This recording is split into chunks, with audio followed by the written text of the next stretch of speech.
오늘 수업의 첫 번째 주제는 토션인데요. 뭐 이미 살짝 언급은 했었지만 좀 제대로 정의를 하고 넘어가면 일단 토션은 1,2 텐서고요. 그 말은 두 개의 벡터를 받아서 제3의 벡터를 내놓는 대수적인 연산으로 생각할 수 있는 거고요.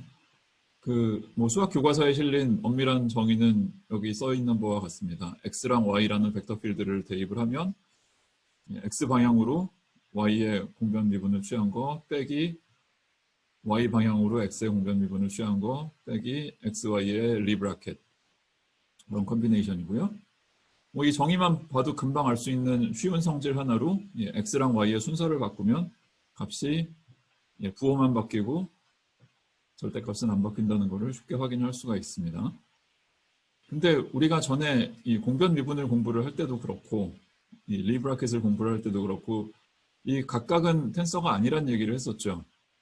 텐서라는 거는 이제 x나 y를 상수배했을 때 그 상수가 앞으로 빠져나오는 선형성이 있는 것뿐만 아니라 임의의 스칼라 함수를 곱해도 여전히 고스란히 빠져나와야 텐서인데 그 스칼라 함수에 미분 걸리는 항이 있을 수 있기 때문에 텐서 조건을 만족을 안 한다 그랬어요. 근데 이런 식으로 뺄셈을 붙여가지고 컨비네이션을 취하면 텐서가 된다는 사실을 확인을 할 수 있습니다. 어떻게 하느냐? 뭐 x, y 두 아규먼트에 대해서 엔티시메트리가 있다고 그랬으니까 둘 중에 하나만 확인해 봐도 되는데요. 예컨대 y에다가 스칼라 함수 f를 곱했다고 그랬을 때 일단은 이제 정의에 대입을 하고요. 만약에 f가 상수였으면 그냥 그대로 다 빠져나오겠죠.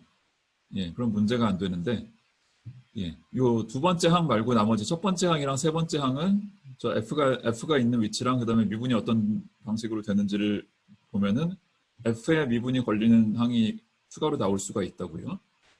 근데 첫 번째에서 나오는 f에 미분 걸린 항이랑 세 번째 리브라켓에서 나온 f에 미분 걸린 항이 정확히 같은 모양을 가지고 부호는 반대이기 때문에 상수가 되고요. f에 미분 걸린 텀들은 다 사라져주고 f는 전체적으로 앞에만 곱해지고 고스란히 빠져나옵니다. 그래서 텐서 조건이 만족이 된다는 사실을 쉽게 확인을 할 수 있는 거죠. 이 텐서의 엄밀하고 포멀한 정의를 우리가 앞에서 레비스-비타 커넥션의 토션 프리 컨디션 했을 때 했던 얘기랑 비교를 하려면 좌표기죠. 코디네이트 베이시스에서 성분을 따져볼 필요가 있는데요. 그냥 TABC 성분의 정의를 이제 베이시스 벡터 두 개 집어넣어서 제3의 벡터를 뱉은 다음에 그 벡터를 다시 코벡터 베이시스랑 페어링을 해가지고 숫자를 끄집어낸 결과를 성분으로 정의를 할 수가 있는데요. 이것도 그냥 정의에 입각해서 대입을 하면 저렇게 적을 수 있고요, 일단. 근데 저 좌표기죠. 그 코디네이트 베이시스에서는 리브라켓은 트리비얼하게 0이 된다고요. 그냥 성분의 1차 미분들이 들어오는데 베이시스 벡터 자체는 성분은 1 또는 0인 거니까 없어지죠. 그래서 사실 저 세 번째 텀은 코디네이트 베이시스에서는 그냥 트리비얼하게 0이 됩니다. 이 텀은 날아가고요. 그 다음 줄로 갈 때는 공변 미분의 정의를 그 소위 크리스토퍼 심볼이랑 연결했던 거를 그대로 가져다 쓰고요. 마지막 단계는 거의 트리비얼하게 그냥 성분만 취하는 결과가 되는 거죠. 그래서 우리가 레비스-비타 커넥션 논할 때 저 컨비네이션이 0이 되는 걸 요구를 했었는데 그거랑 지금 우리가 새로 도입한 정의랑 코디네이트 베이시스에서는 정확히 같은 결과다라는 사실을 확인할 수가 있습니다. 근데 제가 지금 계속 말로 코디네이트 베이시스를 강조를 하고 있는데 그럼 코디네이트 베이시스 아닌 베이시스는 뭐냐라고 의문을 제기할 수 있을 텐데요. 우리가 이 수업 진행하는 동안은 사실 뭐 어지간해서는 코디네이트 베이시스를 떠나지 않을 건데요. 하지만 대학원에서 다시 상대론을 공부하거나 좀 더 일문기하를 심화 단계를 공부를 할 때는 코디네이트 베이시스가 아닌 다른 베이시스도 고려를 하는 게 필요한데 코디네이트 베이시스가 아니란 말의 일반적인 의미는 뭐냐면 우리가 임의의 베이시스 두 개를 저 틸다 붙은 베이시스와 안 붙은 베이시스 사이를 연결할 때는 뭔가 인버터블한 매트릭스로 연결을 할 수가 있겠죠. 이거는 선형 좌표기 할 때, 비선형 좌표기 할 때 늘상 썼던 표현인데 코디네이트 베이시스끼리 전환을 할 때는 이 매트릭스 자리에 좌코비안, 그러니까 뭐 x를 x 틸다로 편미분한다든지 그 반대로 한다든지 하는 좌코비안이 들어갔는데 코디네이트 베이시스에서 벗어나고 싶으면 여기 매트릭스 자리에 좌코비안 아닌 다른 적당히 인버터블한 매트릭스를 도입을 하면 되는 거예요. 예, 인버터블하기만 하면 뭐 별다른 제약은 없습니다. 예, 그래서 좌코비안이 아니라는 사실이 중요하고요.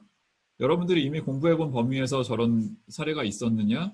예, 있었어요. 뭐냐면 우리가 2차원 그 평면에서 극좌표를 도입을 할 때 여러분들이 벡터 캘큘러스를 하면서 반지름 방향, 각도 방향, 그러니까 유닛 벡터들을 베이시스로 잡은 적이 있었죠.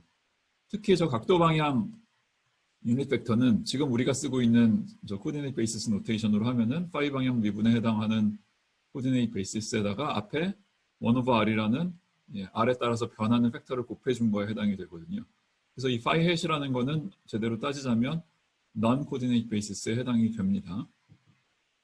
그래서 이런 non-coordinate basis를 가지고 미분기하를 하는 것도 충분히 가능하고 뭐 전문가들은 종종 하는데 우리는 뭐 이번 수업 진행하는 동안에는 그 방향으로는 깊이 안 들어가도록 하겠습니다. 자, 근데 뭐 수학적으로 이렇게 정의를 하는 건 하는 건데 이 토션의 기하학적인 의미가 뭐냐, 이게 지금 우리가 미분 기하학에서 하는 거니까 의문을 가질 수 있는데요. 뭐 기하학적인 의미를 논할 때는 이제 아무래도 그림을 그리는 게 편리한데요. 일단 여기 화살표들은 잠시 접어두시고 여기 정확히 평행사 변형은 아니지만 이 평행사 변형 비슷하게 그린 이 파란색 그리드 라인을 먼저 봐주시면 좋겠는데 이 X라는 거는 매니폴드 위에 아무 점이나 하나 고른 거고요. 이 사변형 모양은 여러 좌표 중에 두 개의 좌표를 도입을 해서 그러니까 뭐 일종의 이제 2차원 서브스페이스 같은 거를 생각을 해서 입실론이라는 벡터 방향, 그 다음에 델타라는 벡터 방향으로 조금씩 진행한 거를 모아서 사변형 모양을 만든 거고요. 그래서 이 입실론과 델타는 말하자면 변위인데요. 우리가 일반적인 리만 다양체에서 좌표를 도입하면 좌표 자체는 뭐 벡터다라는 말을 붙일 수 없는 대상이죠. 선형성을 더 이상 요구를 못하니까. 하지만 그 인테그럴 커브와 플로우 논할 때 어떤 논의를 했는지를 곰곰이 되살려 보면 이런 인피니테시말한 변위들은 벡터의 성분 역할을 할 수 있는 위치에 들어간다고요. 파이나이트한 거 말고 충분히 작은 인피니테시말한 변위는 그렇습니다. 그래서 그러니까 파이나이트한 변위는 벡터가 아니더라도 인피니테시말한 변위를 벡터의 성분으로 취급할 수 있다면 이제 탄젠트 스페이스로 가져와서 벡터 모양으로 그릴 수 있겠죠. 그래서 입실론 방향을 이 오렌지색 벡터로 그렸고 델타 쪽 변위를 V2라는 벡터로 표현을 했는데요.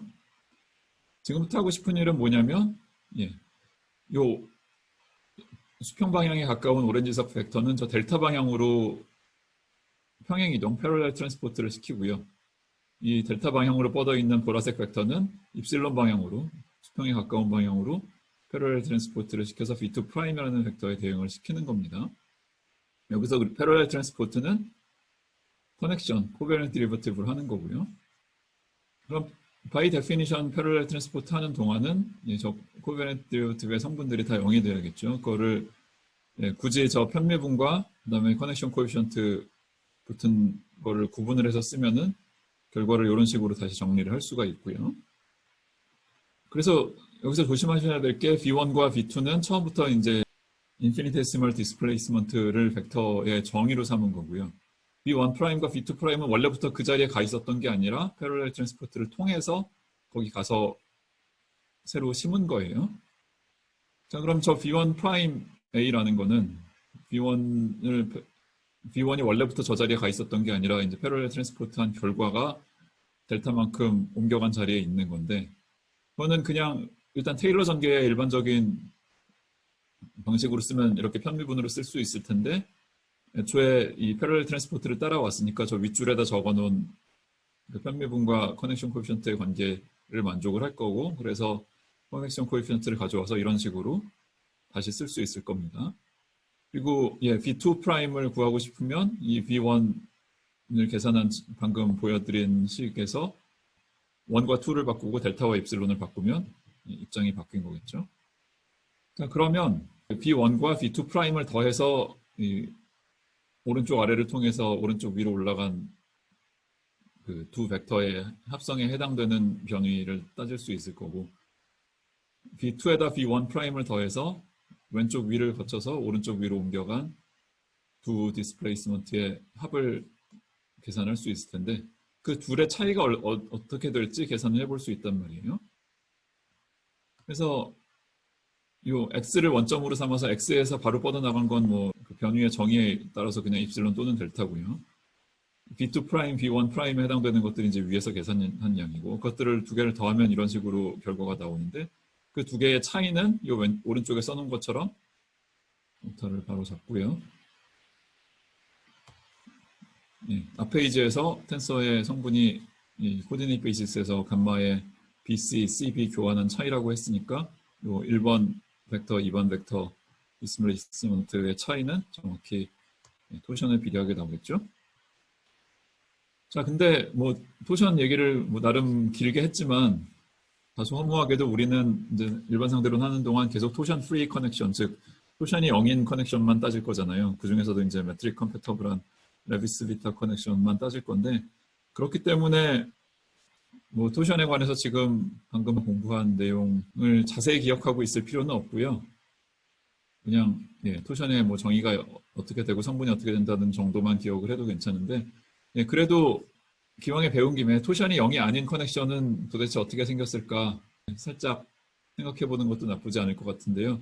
제가 그 조사해본 범위 안에서 간단한 예시 하나를 찾았는데, 매니폴드는 그냥 3차원 유클리드 공간이고요. 매트릭도 그냥 플랫 피타고라스 정리에 해당하는 매트릭이고, 커넥션만 조금 이상한 방식으로 토션이 있는 방식으로 잡은 사례가 있습니다. 이 델타 1 베이시스 2와 그거에 이제 2, 1 바꾼 거는 부호를 뒤집은 채로 이 3에 해당이 되고요. 그러니까 커넥션 코에피션트들을 적어낼 수 있겠죠.